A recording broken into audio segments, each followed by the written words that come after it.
Kantor Imigrasi Kelas 1 TPI Mataram berhasil mengungkap dan mengamankan 16 warga negara Bangladesh yang diduga kuat terlibat dalam sindikat tindak pidana penyelundupan manusia dengan tujuan ke Australia. Ke-16 WN Bangladesh teridentifikasi sebagai bagian dari jaringan yang memanfaatkan wilayah Indonesia sebagai jalur transit strategis menuju negara ketiga.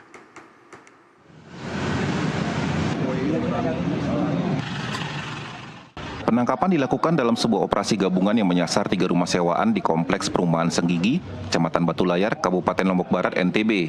Lokasi ini dipilih sindikat diduga karena strategis dan relatif tersembunyi, hingga memudahkan mereka dalam menjalankan aksinya. Ke-16 warga negara Bangladesh ini teridentifikasi sebagai bagian dari jaringan yang memanfaatkan wilayah Indonesia sebagai jalur transit strategis menuju negara ketiga. Dari hasil pemeriksaan awal, terungkap bahwa seluruh warga negara Bangladesh ini dijanjikan untuk diberangkatkan ke Australia dengan tujuan mencari pekerjaan. Modus operandi sindikat ini terbilang canggih dan terorganisir, memanfaatkan jalur-jalur non-prosedural untuk menghindari deteksi aparat. Jadi 16 orang warga Bangladesh ini kami dapat di perumahan di daerah Senggigi, Lombok Barat.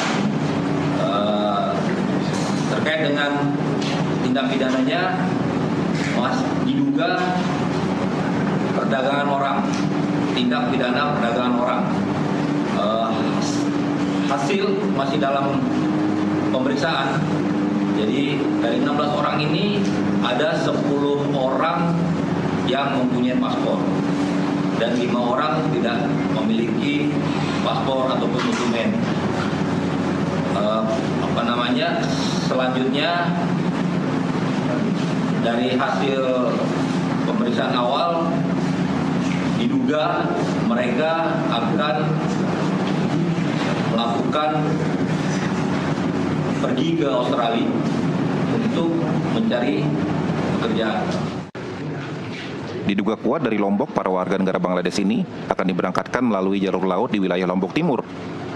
Jalur ini disinyalir menjadi titik keberangkatan akhir menuju Australia. Dari 16 warga negara Bangladesh yang diamankan, 10 orang diantaranya memiliki paspor, sementara 5 orang lainnya tidak memiliki paspor atau dokumen perjalanan sama sekali. Kantor Imigrasi Kelas 1 TPI Mataram menegaskan bahwa 16 warga negara Bangladesh tersebut diduga melanggar pasal 113 dan pasal 119 ayat 1 Undang-Undang Nomor 6 Tahun 2011 tentang keimigrasian dengan ancaman hukuman pidana 1 hingga 5 tahun penjara. Dari Mataram, Nusa Tenggara Barat, Herkiandi, jurnalis NTV melaporkan.